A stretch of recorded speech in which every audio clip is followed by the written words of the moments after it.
दोस्तों financial year 2022-23 खत्म हो चुका है और उसकी इनकम टैक्स रिटर्न फाइलिंग अब स्टार्ट हो चुकी है। इनकम टैक्स की वेबसाइट पर आप जाकर अपनी आईटीआर फाइल कर सकते हैं। अब काफ़ी लोगों के मन में क्या होता है, कन्फ्यूजन, उनको पता ही नहीं होता है किस किस कंडीशन में उनको अपनी इनकम टैक्स रिटर्न फाइल करना जरूरी है। काफ़ी लोग क्या सोचते हैं कि उनकी इनकम तो 5 लाख रुपए से कम है और वो बोलते हैं हमें तो इनकम टैक्स रिटर्न फाइल करना ज़रूरी नहीं है, लेकिन ऐसा नहीं है। इनकम टैक्स रिटर्न फाइल करने की और भी काफ़ी सारी कंडीशंस होती है और ये 5 लाख की जो लिमिट है ये भी एकदम गलत है। इनकम टैक्स रिटर्न फाइल करने की जो बेसिक एग्जेम्पशन लिमिट होती है वो होती है 2.5 लाख रुपए की। अगर आपकी इनकम 2.5 लाख रुपए से ज़्यादा है तो आपको आईटीआर फाइल करना कंपलसरी है।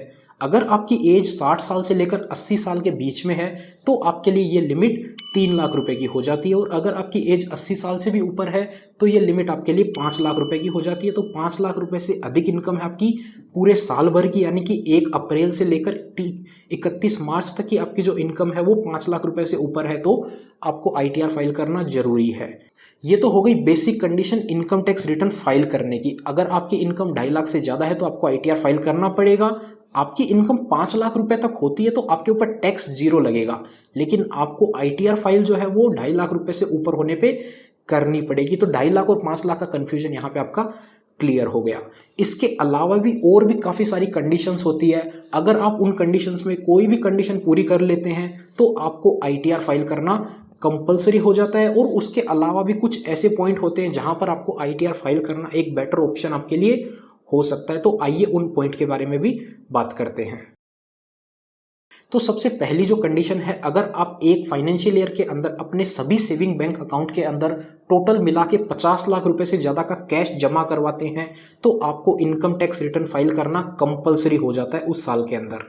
और उसी के साथ साथ अगर आप करंट अकाउंट मेंटेन करते हैं और करंट अकाउंट के अंदर आप कैश जमा करवा रहे हैं, जितने भी करंट अकाउंट है सभी को मिला के अगर आपने टोटल कैश डिपॉजिट 1 करोड़ रुपए से ज़्यादा का कर दिया है तो उस कंडीशन में भी आपको इनकम टैक्स रिटर्न फाइल करना कंपलसरी हो जाता है। उसी के साथ साथ अगर आप कोई बिजनेस चलाते हैं, उस बिजनेस के अंदर आपकी पूरे साल भर की जो ग्रोस टर्नओवर है, पूरे साल भर में आपकी जो सेल्स है वो 60 लाख रुपए से ज़्यादा की, 60 लाख से ज़्यादा की अगर हो जाती है तो उस कंडीशन में भी आपको इनकम टैक्स रिटर्न फाइल करना कंपलसरी हो जाता है। और अगली कंडीशन आती है, अगर आप कोई प्रोफेशनल सर्विस देते हैं, किसी भी प्रकार की प्रोफेशनल सर्विस हो सकती है, उस कंडीशन में अगर आपकी ग्रोस रिसिप्ट 1 साल के अंदर सर्विस देने से आपके पास जो टोटल इनकम आई है वो अगर 10 लाख रुपए से ज़्यादा हो जाती है। अब देखिए, टोटल जो पैसा आया है वो पूरा आपका प्रॉफिट नहीं होता है, उसमें आपको प्रॉफिट कमाने के लिए कुछ एक्सपेंसेस भी लगे होंगे। तो उस कंडीशन में अगर आपके 10 लाख रुपए पूरे आए हैं, जितने पैसे आपने प्राप्त करे हैं वो अगर 10 लाख रुपए से ज़्यादा हो जाते हैं तो उस कंडीशन में भी आपको इनकम टैक्स रिटर्न फाइल करना कंपलसरी है। बिजनेस के केस में 60 लाख रुपए लिमिट है और प्रोफेशनल सर्विस के केस में 10 लाख रुपए की लिमिट है। अगर आप ये लिमिट 1 साल के अंदर क्रॉस कर देते हैं तो आपको इनकम टैक्स रिटर्न फाइल करना कंपलसरी हो जाता है। दोस्तों, वीडियो में आगे बढ़े उससे पहले मैं आपको बहुत ही एक जबरदस्त प्लेटफॉर्म के बारे में बताने वाला हूं जिसका नाम है फेयर प्ले, जहां पे आप काफी सारे इजी गेम्स खेल के काफी सारे प्राइजेस जीत सकते हैं, जैसे कि फुटबॉल, क्रिकेट, टेनिस जैसे गेम खेल के आप काफी सारे प्राइजेस जीत सकते हैं। रजिस्टर करने के लिए आप फेयर प्ले की वेबसाइट पे या फिर ऐप पे आके कुछ बेसिक डिटेल डाल के ही इजीली रजिस्टर कर सकते हैं। एंड रजिस्टर करने के बाद में यहाँ पे आपको डिपॉजिट का ऑप्शन भी मिल जाता है, जहां पे आप वेरियस मेथड यूज करके इजीली मिनिमम 100 रुपीज भी डिपॉजिट कर सकते हैं। एंड रजिस्टर करने के बाद में यहाँ पे आपको स्पोर्ट्स बुक का ऑप्शन मिल जाता है, जहां पे आप काफी सारे गेम्स को खेल के प्राइजेस जीत सकते हैं। जैसे कि आपको लगता है कि ये टीम जीतेगी तो आपको यहाँ पे बैक पे क्लिक करना है, और अगर आपको लगता है कि ये टीम हारेगी तो आपको यहाँ पे ले पे क्लिक करना है। और विड्रॉवल का प्रोसेस भी काफी आसान है, काफी सारे आपको विड्रॉवल के ऑप्शन भी मिल जाते हैं। यहाँ पे आप मिनिमम 100 रुपीज से विड्रॉवल कर सकते हैं। फर्स्ट डिपॉजिट पे मिलता है 300% का बोनस और सेकंड डिपॉजिट पे मिलता है 50% का बोनस। उसी के साथ आपको अप टू 10% का लॉयल्टी बोनस भी मिलता है, और अगर आप अपने फ्रेंड को रेफर करते हैं तो वहां से भी आपको 15% का बोनस मिल जाता है। तो फेयर प्ले से जुड़ी सारी डिटेल्स और लिंक आपको डिस्क्रिप्शन में मिल जाएगा, जाइए जरूर चेकआउट कीजिए। चलिए वीडियो में बढ़ते हैं आगे।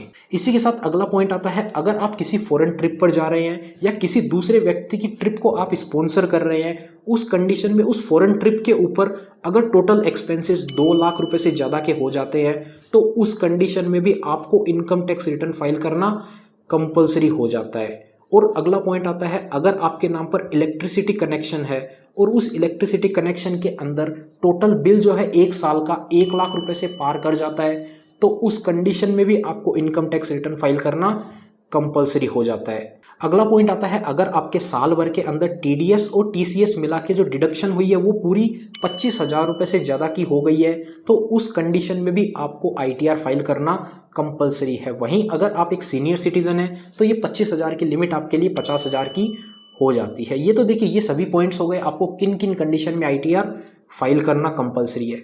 इसके अलावा कुछ ऐसे भी पॉइंट्स होते हैं जहां पर अगर आप ITR फाइल कर लेते हैं तो वो आपके लिए बेनिफिशियल साबित हो सकते हैं। जैसे कि ये TDS वाली जो लिमिट है ये 25,000 की है, लेकिन अगर आपके पास कहीं से भी पैसा आता है, सैलरी से, बिजनेस से, रेंट, कहीं से भी आपकी इनकम होती है और उस इनकम में से आपका TDS अगर डिडक्ट हो जाता है 2,000, 5,000, कितना भी हो सकता है, 25,000 से कम, तो आपको ITR फाइल करना कंपलसरी नहीं होता है। लेकिन वो जो TDS है वो आपको अगर वापस रिफंड क्लेम करना है तो उस कंडीशन में आपको ITR फाइल करना कंपलसरी होता है। तो अगर आपका 5-7 हज़ार रुपये TDS डिडक्ट हो जाता है तो आप उसको रिफंड जरूर क्लेम करें अपनी ITR फाइल करके।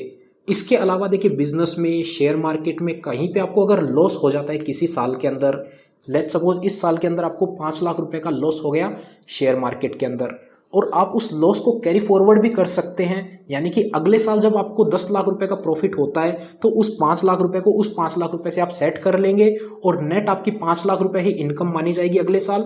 उसके ऊपर ही आपको टैक्स कैलकुलेट करना पड़ेगा। और इस लॉस को अगर आप कैरी फॉरवर्ड करना चाहते हैं, अगले साल के लिए एडजस्ट करना चाहते हैं, तो उस कंडीशन में आपको ITR फाइल करनी होती है और उस ITR के अंदर आपको डिक्लेयर करना पड़ता है कि आपको 5 लाख रुपए का लॉस हुआ है। तो वो लॉस आप डिक्लेयर करेंगे तो ही आप उसको कैरी फॉरवर्ड कर पाएंगे। अगर आपने सिर्फ ITR फाइल कर दी और आपने उस लॉस को बताया ही नहीं तो अगले साल वो कैसे प्रूव होगा कि आपको लास्ट ईयर लॉस हुआ था। तो इस साल आपको अगर लॉस होता है बिजनेस में या शेयर मार्केट में तो उसको आप कैरी फॉरवर्ड भी कर सकते हैं और रेस्पेक्टिव उसके अगेंस्ट ही आप एडजस्ट भी कर सकते हैं अगले साल के प्रॉफिट के अंदर। तो आप उसको कैरी फॉरवर्ड कर सकते हैं। अगर आप आज उसको कैरी फॉरवर्ड नहीं करते हैं और नेक्स्ट ईयर अगर आपको 10 लाख रुपए प्रॉफिट हो जाता है तो उस कंडीशन में आपको पूरे 10 लाख रुपए के ऊपर ही टैक्स देना पड़ेगा। तो दोस्तों, इस वीडियो में इतना ही था। उम्मीद करते हैं आपको वीडियो पसंद आई होगी। अगर वीडियो पसंद आई तो वीडियो को लाइक करें, चैनल पर नए हैं चैनल को सब्सक्राइब करें। मिलते हैं आपसे फिर किसी नए और इंटरेस्टिंग वीडियो में। और फेयर प्ले को जरूर चेकआउट करना, लिंक आपको वीडियो की डिस्क्रिप्शन में मिल जाएगा।